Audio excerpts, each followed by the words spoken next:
அனைவருக்கும் வணக்கம். என்னுடைய பெயர் சரவணன். எனக்கு தற்போது 25 வயசு ஆகுது. நான் காலேஜ் முடிச்சுட்டு ஜாலியாக ஊர் சுத்திக்கிட்டு இருக்கேன். எங்க வீட்டுக்கு பக்கத்து வீட்டு உள்ளவங்க ஜாலியா எங்க குடும்பத்தோட நெருங்கி பழங்குனாங்க. நானும் பக்கத்து வீட்டு அண்ணனும் வார வாரம் சண்டே அன்னைக்கு பாருக்கு போய் சரக்கடிச்சிட்டு சந்தோஷமா பேசிக்கிட்டு இருப்போம். நான் அவரை அண்ணன்னு தான் கூப்பிடுவேன். இப்படி இருக்கும்போது அந்த அண்ணனுக்கு பெண் பார்த்து திருமணம் செஞ்சு வச்சாங்க. அவங்களுக்கு அந்த பெண்ணுக்கு என்னை விட ஒரு வயசு கம்மிதான். நாளடைவுல அண்ணனோட மனைவியும் என் கூட ரொம்ப நெருங்கி பழக ஆரம்பிச்சாங்க. நானும் அவங்களை அண்ணின்னு தான் கூப்பிடுவேன். அவ பேரு அகிலா. நல்ல சிகப்பா அழகா இருப்பாங்க. அவங்களுக்கு திருமணமாகி 2 வருஷமா குழந்தை பிறக்கல. இதனால வாரம் வாரம் டாக்டர் கிட்ட ட்ரீட்மெண்ட் பார்த்துட்டு இருந்தாங்க. இப்படி இருக்கும்போது ஒரு நாள் அந்த அண்ணன் என்கிட்ட டேய் இன்னைக்கு எனக்கு ஒரு முக்கியமான வேலை இருக்குடா. நீ அண்ணிய டாக்டர் கிட்ட ட்ரீட்மெண்ட்டுக்கு கூட்டிட்டு போறியான்னு கேட்டாங்க. நானும் சரிங்க அண்ணான்னு சொல்லிட்டு கிளம்பி வெளியில வர அங்க அவங்க சேலை கட்டிட்டு செம அழகா இருந்தாங்க. நானும் வண்டியை ஸ்டார்ட் பண்ண அவளும் என்னுடைய வண்டியில ஏறி உட்கார நானும் வண்டியை ஓட்டிக்கிட்டு கொஞ்ச நேரத்திலேயே டாக்டர் கிட்ட காட்டிட்டு திரும்பி வரும்போது நானே அவங்க கிட்ட பேச ஆரம்பிச்சேன். என்ன நீங்களும் கிட்டத்தட்ட ஒரு வருஷத்துக்கு மேல டாக்டர் கிட்ட ட்ரீட்மெண்ட் பார்த்துக்கிட்டு இருக்கீங்க. யாருக்கு பிரச்சனைன்னு என்று நான் கேட்டேன். அப்போ அகிலாவோ 2 பேருக்குமே பிரச்சனை இல்லடா ஆனாலும் என்று சொல்லி இழுத்தாங்க. நானும் சும்மா சொல்லுங்க அண்ணி நீங்களும் நானும் என்ன அப்படியா பழகணும்னு நானும் கேட்டேன். கொஞ்சம் வண்டியே நிறுத்துடான்னு சொன்னாங்க. நானும் வண்டியே ஓரமா நிறுத்துனேன். அவளோ டேய் சரவணா உன்கிட்ட சொல்றதுக்கு ஒண்ணுமே இல்லைடா. என் ஹஸ்பண்டுக்கு ஸ்பாம் ரொம்ப தண்ணியா இருக்குடா. அவரால ரொம்ப நேரம் என்னோட தாம்பத்தியத்துல ஈடுபட முடியல. ஆரம்பிச்ச கொஞ்ச நேரத்திலேயே சீக்கிரமா முடிச்சுட்டு படுத்துறாரு. என்னுடைய உணர்வுகளுக்கும் உணர்ச்சிகளுக்கும் அவர் இடம் கொடுக்கறதே இல்லை. என்னுடைய உணர்வுகளை அவரு கண்டுக்கறதும் இல்லை. சரிங்க அண்ணி நீங்க அண்ணனுக்கு இப்படி செய்யுங்க அப்படி செய்யுங்கன்னு சொல்லி கொடுக்கலாம்னு நானும் கேட்டேன். நிறைய சத்தான உணவுகளையும் செஞ்சு கொடுங்க. அப்பதான அவங்க உடம்பு ஹெல்த்தியா இருக்கும்னு நானும் சொன்னேன். உடனே அகிலாவோ ஏண்டா நீ வேற நானும் நிறைய சொல்லி கொடுத்துட்டேன்.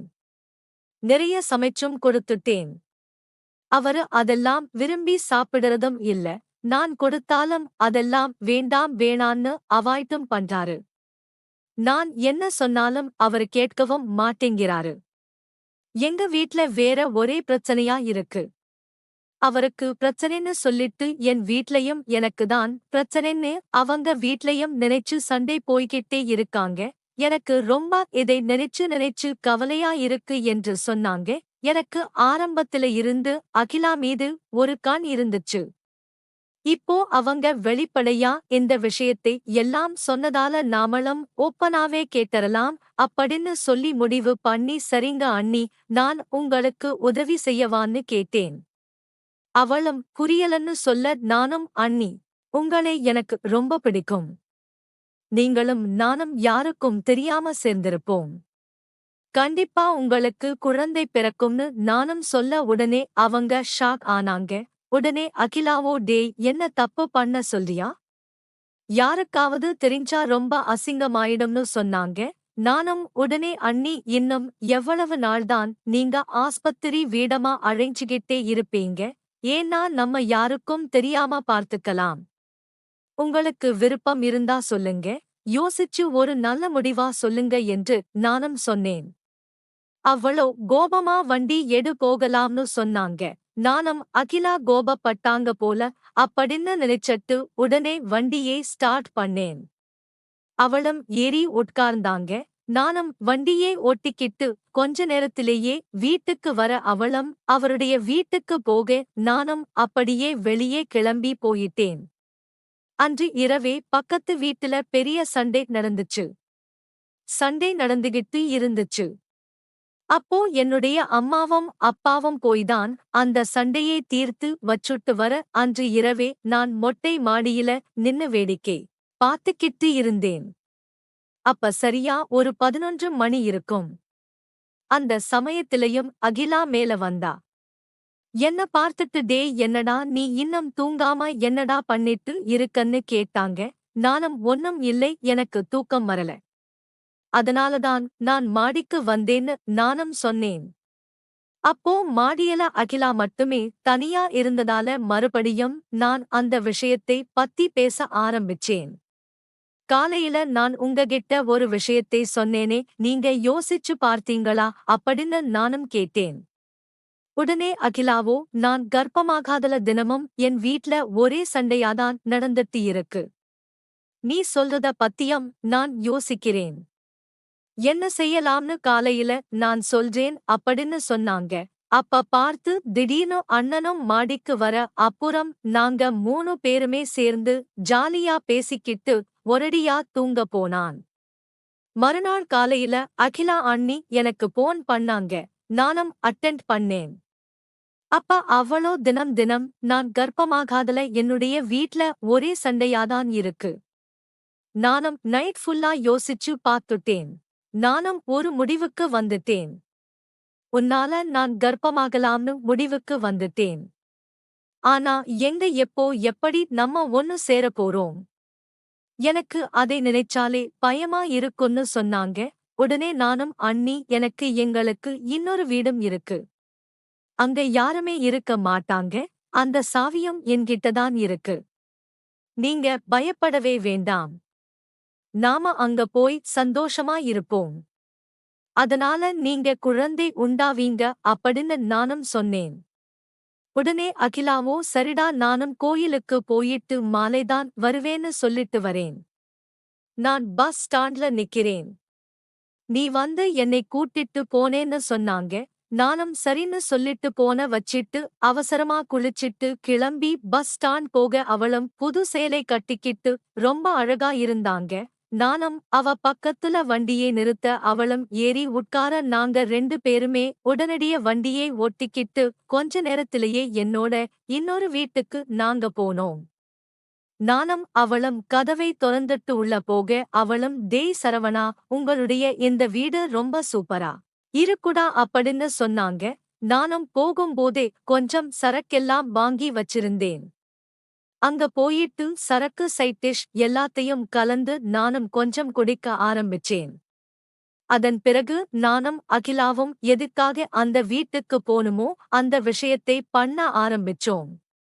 அப்போ அகிலா சொன்னாங்க டேய் நான் வந்து கர்ப்பமாக்குறதுக்காகதான் உன்னோட நான் பழகிட்டு இருக்கேன். ஆனா நான் கர்ப்பமான பிறகு இந்த விஷயத்தை நம்ம தொடரக்கூடாது. அப்புறம் நீ யாரோ நானும் யாரோ மாதிரிதான் இருக்கணும். இந்த விஷயம் என் புருஷனுக்கும் தெரியக்கூடாது. உன் அண்ணனுக்கும் தெரியக்கூடாது அப்படின்னு சொன்னாங்க. நானும் சரின்னு சொல்லிட்டேன். அப்போ நானும் அகிலாவும் அந்த வீட்ல சந்தோஷமாக இருந்தோம்.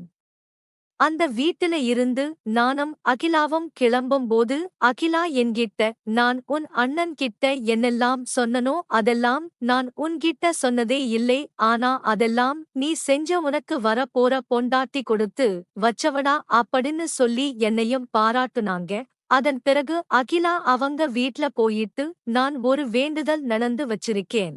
எனக்கு கர்ப்பம் ஆகணும் அப்படின்னு சொல்லிட்டு நான் தினமும் 1 மாசம் கோயிலுக்கு வரதா சாமிகிட்ட வேண்டி இருக்கேன் அப்படின்னு சொல்லி அவங்க வீட்லயும் போய் சொன்னாங்க.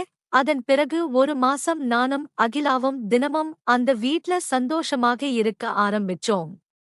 ஒரு கட்டத்துல நாங்க நினைச்ச மாதிரியே அகிலாவும் கர்ப்பமானாங்க. அவங்களுக்கு ரொம்ப சந்தோஷம். இந்த விஷயத்தை அவங்களுடைய வீட்டிலையும் சொன்னாங்க. என் அண்ணனும் ரொம்ப சந்தோஷப்பட்டாரு. ஆனா அவருக்கு தெரியாது அவங்க வயித்துல வரக்கூடிய கழுவருக்கு அப்பா நானு. ஆனா அவங்களாலதான் அவங்க கர்ப்பமானாங்கன்னு நினைச்சு ரொம்ப சந்தோஷப்பட்டாங்க. அதன் பிறகு எனக்கு கொஞ்சம் கவலையா இருந்துச்சு. சரி கர்ப்பமாற வரைக்கும் தான் அகிலா நம்மளோட தொடர்பு இருப்பேன்னு சொன்னாங்க. இப்ப கர்ப்பம் மாறிட்டாங்க. இதுக்கப்புறம் நம்மள வந்து கண்டுக்கவே மாட்டாங்க அப்படின்னு சொல்லி நானும் நினைச்சுக்கிட்டு இருந்தேன். ஆனா நான் நினைச்சது தப்புன்னு அன்னைக்கே எனக்கு புரிஞ்சிருச்சு. அது மறுபடியும் அகிலா எனக்கு போன் பண்ணாங்க. நான் உன்ன பார்க்காம என்னால இருக்க முடியல. உன்னோட சந்தோஷமா இல்லாம இருக்க முடியல. அதனால தொடர்ந்து நம்ம பழகலாம் அப்படின்னு சொன்னாங்க. அதன் பிறகு அவங்க அடிக்கடி டாக்டருக்கு செக்க போறேன்னு சொல்லிட்டு நானும் அவங்களும் வந்து வீட்ல அடிக்கடி தனிமையில் சந்தித்து உல்லாசமாக இருக்க ஆரம்பிச்சோம். ஒரு கட்டத்துல அகிலாவுக்கு என் அண்ணனோட சேர்ந்து வாழ விருப்பமே இல்லை. அவங்க என்னையே கல்யாணம் பண்ணி சந்தோஷமா தினமும் இதுபோல இருக்கணும்னு விரும்புனாங்க.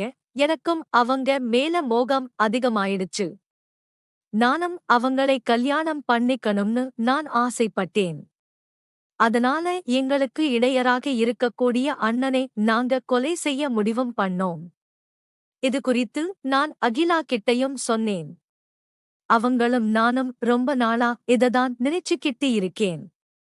என் கணவனை கொலை செஞ்சிட்டா நாம 2 பேரும் கல்யாணம் பண்ணி ரொம்ப சந்தோஷமா வாழலாம் அப்படின்னு சொன்னாங்க. அப்ப நான் கேட்டேன், சரி உன் கணவனை கொலை செஞ்சிரலாம். ஆனா இப்போ உன் வயித்துல வரக்கூடிய குழந்தையை என்ன பண்ண போற அப்படின்னு சொல்லி நான் கேட்டேன். அதுக்கு அகிலாவோ அந்த குழந்தையை நம்ம எதுவும் பண்ண வேண்டாம். ஏன்னா அந்த குழந்தைக்கு அப்பா நீதானே, முதல்ல என் கணவனை நாம கொலை செய்வோம். அதன் பிறகு இந்த குழந்தையை நான் எப்படியாவது பெத்து எடுக்கறேன். அதுக்கப்புறம் நீ எனக்கு வாழ்க்கை கொடுக்குற மாதிரி என்ன நீ கல்யாணம் பண்ணிக்கோ. என் அண்ணனோட குழந்தைய நான் நல்லபடியா பழக்கணும். அதுக்கு நான் தான் அதுக்கு அப்பாவா இருக்கணும். அப்படி இப்படின்னு சொல்லி ரொம்ப சென்டிமெண்டா பேசி எல்லாத்தையும் நம்ப வச்சிரலாம். எல்லாரும் வந்து உடனே ஒத்துக்குப்பாங்க. அது மட்டும் இல்ல, இது உன்னுடைய குழந்தை தானே, இதை ஏன் நம்ம கொல்லணும்? நாள பின்ன நம்ம கல்யாணம் பண்ணாலும் கூட நமக்கும் ஒரு வாரிசு வேணும்ல. இதையே நம்ம வளர்த்துக்கலாமே, ஏன் நம்ம வந்து இந்த குழந்தையை கொல்லணும் அப்படின்னு சொன்னாங்க. எனக்கும் அது சரின்னு பட்டுச்சு. சரி, முதல்ல அப்ப உன் கணவனை எப்படி கொலை செய்யலாம் அப்படின்னு சொல்லி நாங்க அதுக்கு அப்புறம் திட்டமிட்டோம். முதல்ல எல்லாரும் பண்ற மாதிரிதான் நாங்களும் யோசிச்சோம். தூக்க மாத்திரையை வாங்கி சாப்பாடுல கலந்து கொடுத்துருவோம். அதன் பிறகு நைட் நான் உன்னுடைய வீட்டுக்கு வந்து உன்னுடைய கணவனுடைய கழுத்தை நிறுத்தோ அல்லது அவர் தலையணையால மூச்சமிட்ட வைத்தோ கொலை செஞ்சிரலாம் அப்படின்னு சொல்லி நானும் சொன்னேன். அவரு மாரடைப்பால இறந்துட்டாருன்னு போய் சொல்லிடலாம் அப்படின்னு சொல்லி நாங்க முதல்ல திட்டமிட்டோம். ஆனா அப்பதான் அகிலா வந்து சொன்னாங்க, நானும் என் கணவனும் கொஞ்ச நாளாவே வந்து கர்ப்பம் ஆகுன்னு சொல்லி டாக்டர் கிட்ட செக பண்ணிட்டு இருக்கோம். ட்ரீட்மெண்ட் எடுத்துட்டு இருக்கோம். அப்பலாம் என் கணவனுக்கு டெஸ்ட் பண்ணி பார்த்துட்டு என் கணவனுக்கு உடம்பு நல்லா ஹெல்த்தியாதான் இருக்கு, ஆரோக்கியமா இருக்கறாங்க அப்படின்னு டாக்டரே சொல்லிருக்காங்க. அப்படி இருக்கும்போது அவரு திடீர்னு வந்து மாரடைப்பால இறந்துட்டாருன்னு சொன்னா யாரும் நம்ப மாட்டாங்க. அது மட்டும் இல்ல, நானும் இப்பதான் வந்து கர்ப்பமாகி இருக்கேன். இப்ப சந்தோஷமாதான் என் கணவன் இருப்பாரு. அந்த சமயத்துல அவருக்கு ஏன் மாரடை போறணும்? அவர் என்ன கவலையிலையா இருக்காரு? நான் கர்ப்பமாக்குறதுக்கு முன்னாடி கூட அவர நம்ம கொலை செஞ்சாலும் கூட குழந்தை இல்லாத இயக்கத்துல அவனுக்கு திடீர்னு மாடை வந்துட்டு சொன்னா கூட யாரும் நம்புவாங்க. ஆனா இப்ப நான் வந்து கர்ப்பமானதால இந்த பொய்யை சொன்னா யாருமே நம்ப மாட்டாங்க அப்படின்னு அகிலா சொன்னான். எனக்கும் அது சரினுதான் பட்டுச்சு. சரி, அப்ப நம்ம இந்த திட்டத்தை கைவிட்டுட்டு வேற ஒரு திட்டத்தை போடலாம் அப்படின்னு சொல்லி நாங்க முடிவு பண்ணோம். அதன் பிறகு வந்து ஒரு கூலிப்படையை செட் பண்ணி அவரை கொலை செய்யலாம் அப்படிங்கிற ஒரு திட்டத்துக்கு தான் வந்தோம். அப்போ கூலிப்படையை செட் பண்ணும்போது கூடவே நம்மளும் சேர்ந்துதான் அவங்களோட அந்த பிளான வந்து எக்ஸிக்யூட் பண்ணணும். அப்பதான் கச்சிதமா யாருக்கும் எந்தவிதமான சந்தேகமும் வரக்கூடாது அப்படின்னு நானும் சொன்னேன். அதுக்கு அகிலாவும் சரின்னு சொல்லிட்டாங்க. அதுக்கப்புறம்தான் நாங்க ஒரு சூப்பரான ஒரு திட்டத்தை போட்டோம். அதாவது தினமும் அகிலா கிட்ட நான் சொன்னேன், உன் கணவனுக்கு சந்தேகம் வரக்கூடாது. தினமும் நீ கொஞ்ச நாளைக்கு உன் கணவனை நைட் சாப்பிட்ட பிறகு கொஞ்ச நேரம் வாக்கிங் போற மாதிரி நீ கூட்டிட்டு போ. ஒரு வாரத்துக்கு நீ கூட்டிட்டு போ. அப்பதான் உன் கணவனுக்கு எந்தவிதமான டவுட்டும் வராது. நீயும் தினமும் இந்த மாதிரி வந்து வாக்கிங் போயிட்டு வருவ அப்படின்னு சொல்லி அக்கம் பக்கத்துல உள்ளவங்கெல்லாம் நம்பட்டும். ஒரு வாரத்துக்கு அப்புறம் நான் வந்து ஒரு திட்டத்தை சொல்றேன். அந்த திட்டத்தின்படி உன் கணவனை நம்ம கொலை செஞ்சிரலாம் அப்படின்னு நான் அகிலா கிட்ட சொன்னேன். அவளும் என்ன ஏதுன்னு கேட்காம சரி நீ சொன்ன மாதிரியே நான் கொஞ்ச நாளா என் கணவனை நைட் சாப்பிட்டுட்டு நான் வாக்கிங் கூட்டிட்டு போறேன் அப்படின்னு சொல்லிட்டு தினமும் அவரோட வாக்கிங் போக ஆரம்பிச்சாங்க. இவங்க வாக்கிங் போற விஷயம் மக்கள் உள்ளவங்க எல்லாத்துக்குமே வந்து தெரியும்படியாக நடந்துகிட்டாங்க. அதன் பிறகு நான் என்னுடைய 2 நண்பர்களை இதோட நான் கூட்டு சேர்த்துக்கிட்டேன். அவங்களுக்கு நான் கொஞ்சம் காசு தரேன்னு சொன்னேன். அதுக்காக அவங்களும் ஒத்துக்கிட்டாங்க. அப்புறம் நான் அகிலா கிட்ட சொன்னேன், நீ எப்பவுமே இந்த ரூட்ல தான போவ, ஆனா இன்னைக்கு மட்டும் கொஞ்சம் வழக்கத்துக்கு மாறாக இந்த இருட்டான இந்த முட்புதர் இருக்கக்கூடிய பகுதி வழியா வா. அப்பதான் என்னுடைய கொலை திட்டத்தை நான் அரங்கேற்ற எனக்கு வசதியா இருக்கும் அப்படின்னு நானும் சொன்னேன். அவங்களும் சரின்னு சொல்லிட்டு அகிலாவும் சொன்னதுபடியே அவருடைய கணவனை வேற ஒரு வழியில கூட்டிட்டு வந்தாங்க. அந்த சமயத்துல இருட்டான இருந்த சமயத்துல நானும் என்னுடைய நண்பர்களும் சேர்ந்து நடந்து போயிட்டு இருக்கக்கூடிய அகிலாவுடைய கணவனுடைய பின்னாடி ஓடி வந்து இரும்பு பைப்பால அடிச்சோம். இதனால அவர் நிலை கொழுந்து கீழே விழுந்தாரு. அதன் பிறகு நானும் என்னுடைய நண்பர்களும் சேர்ந்து அவரை சரமாரியாக அடிச்சு கொலை செஞ்சுட்டோம். அதன் பிறகு அகிலா கிட்ட நான் சொன்னேன், நானும் இப்ப உன்னை லைட்டா நாங்க அடிக்கிறோம். நீயும் அப்படியே மயங்கி கீழ விழுந்துரு. அதன் பிறகு இந்த பலியா வந்த ஒரு காரு உங்களை இடிச்சு போட்டுட்டு போயிட்டுன்னு சொல்லி நீயும் வந்து போலீஸ் யாராவது கேட்டாங்கன்னா நீ வந்து இந்த மாதிரி சொல்லு. எல்லாரும் நம்பிருவாங்க அப்படின்னு நானும் அகிலா கிட்ட சொன்னேன். அவளும் சரின்னு ஒத்துக்கிட்டா. அதன் பிறகு அகிலாவை லைட்டா அடிச்சு அவளையும் மயக்கப்பட வச்சோம். அதன் பிறகு கொஞ்ச நேரத்துல அந்த பகுதியில வந்த ஒருத்தர் பார்த்துட்டு ஒரு தம்பதிகள் 2 பேரும் இங்க மயங்கிய நிலையில கிடக்கறாங்க அப்படின்னு சொல்லிட்டு உடனடியாக போலீசாருக்கு தகவல் சொன்னாங்க. அந்தத கொஞ்ச நேரத்திலேயே இந்த செய்தியை கேட்டு அக்கமுகத்தில் உள்ளவங்கெல்லாம் ஓடி வந்து பார்த்தாங்க. அப்ப இவங்க 2 பேருமே இரத்த வெள்ளத்தில் இருந்தாங்க. உடனடியாக போலீசார் வந்து இவங்க 2 பேரையுமே மருத்துவமனைக்கு கொண்டு போனாங்க. ஆனா மருத்துவமனையில பரிசோதனை செய்யும்போது அகிலாவுடைய கணவர் இறந்துட்டாரு அப்படின்னு சொன்னாங்க. இதை கேட்டதும் எனக்கும் ரொம்ப சந்தோஷமா இருந்துச்சு. அதே மாதிரி அகிலாவுக்கும் லேசான காயங்கள் தான் இருந்துச்சு. அவங்களும் கொஞ்ச நேரத்துல சுயநினைவுக்கு வந்துட்டாங்க. அதன் பிறகு போலீசார் வந்து அவங்க கிட்ட விசாரணை செஞ்சாங்க. அப்ப அகிலா வந்து சொன்னாங்க, நானும் என் கணவனும் வாக்கிங் போயிட்டு இருக்கும்போது திடீர்னு ஒரு வண்டி வந்து எங்க மேல மோதிருடுச்சு. அதுல நானும் தூக்கி வீசப்பட்டேன். என் கணவனும் அடிபட்டுட்டாரு. என் கணவன் எங்க அப்படின்னு சொல்லி தெரியாத மாதிரி கேட்டாங்க. அப்பதான் வந்து அகிலா கிட்ட உன்னுடைய கணவன் இறந்துட்டாரு அப்படின்னு சொன்னதுமே அகிலா வந்து அப்பதான் அந்த விஷயத்தையே கேள்விப்படுற மாதிரி நாடகம் ஆடுனாங்க. நடிச்சு கதறி அழுது எல்லாத்தையும் நம்ப வச்சாங்க. எல்லாரும் பார்த்துட்டு இந்த பொண்ணும் இப்ப கர்ப்பமா இருக்கும்போதே இப்படி அவன் கணவனை பறி கொடுத்துட்டாளே பாவம், அந்த வயித்துல இருக்க குழந்தை அப்பாவை கூட பார்கல, அதுக்குள்ளே இப்படி அப்பாவை பறி கொடுத்துட்டே அப்படின்னு சொல்லி எல்லாரும் வந்து அகிலா மேல ரொம்ப இரக்கப்பட்டாங்க. வயித்திருக்க குழந்தை மேல கூட எல்லாரும் இரக்கப்பட்டாங்க. அதுக்கப்புறம் எங்களுடைய நாடகத்தை நாங்க அரங்கேற்றினோம். அதன் பிறகு அகிலா சொன்னதெல்லாம் உண்மைதானா அப்படின்னு சொல்லிட்டு விபத்து நடந்த பகுதிக்கு தடயவியல் நிபுணர்கள் போய் அங்க ஆய்வு செஞ்சாங்க. அப்போ அகிலா சொன்னதுக்கும் அங்க இருக்கக்கூடிய அந்த சம்பவத்திற்கும் அந்த இடத்துக்கும் எந்தவிதமான தொடர்பும் இல்லாமல் இருந்துச்சு. இதனால போலீசாருக்கு அகிலா மீதே சந்தேகம் ஏற்பட்டுச்சு. இதனால போலீசார் அகிலா கிட்ட துருவி துருவி விசாரணையம் மேற்கொண்டாங்க. அப்ப அகிலா சொன்னதையேதான் திரும்ப திரும்ப சொன்னாங்க. அப்பதான் போலீசாருக்கு சகிலா மீது பலத்த சந்தேகம் ஏற்பட்டு அவங்களுடைய செல்போனை கைப்பற்றி போலீசார் வந்து ஆய்வு செஞ்சாங்க. அந்த ஆய்வுலதான் அகிலாவும் நானும் அடிக்கடி செல்போனில பேசிய விஷயத்தை போலீசார் கண்டுபிடிச்சாங்க. அது மட்டுமில்ல, அகிலா வந்து சம்பவம் நடந்ததா சொன்ன அன்னைக்கு கூட அந்த ஸ்பாட்ல என்னுடைய செல்போன் நம்பரும் அதுல இருந்துச்சு, பதிவாக இருந்துச்சு. இதனால போலீசாருக்கு என் மீது பலத்த சந்தேகம் ஏற்பட்டுச்சு. அதன் பிறகு என்னை குறித்தும் அகிலா கிட்ட விசாரிக்க ஆரம்பிச்சதுமே அகிலாவுக்கு ரொம்ப பயம் ஏற்படுச்சு. என்ன பத்தி விசாரிச்சதுமே அகிலாவுடைய முகமே மாறுச்சு. இதனால போலீசார் அகிலா மீது பலத்த சந்தேகத்தை ஏற்படுத்தி தங்களுடைய பாணியில விசாரணை ஆரம்பிக்கும் போதுதான் அகிலா பயந்து போய் அனைத்து உண்மைகளையும் சொல்லிட்டாங்க. ஆரம்பத்துல அகிலா வாக்குமூலம் கொடுக்கும்போது கூட விபத்தின் டைம்ல நான் வந்து கமல் செயின் எல்லாம் போட்டிருந்தேன்.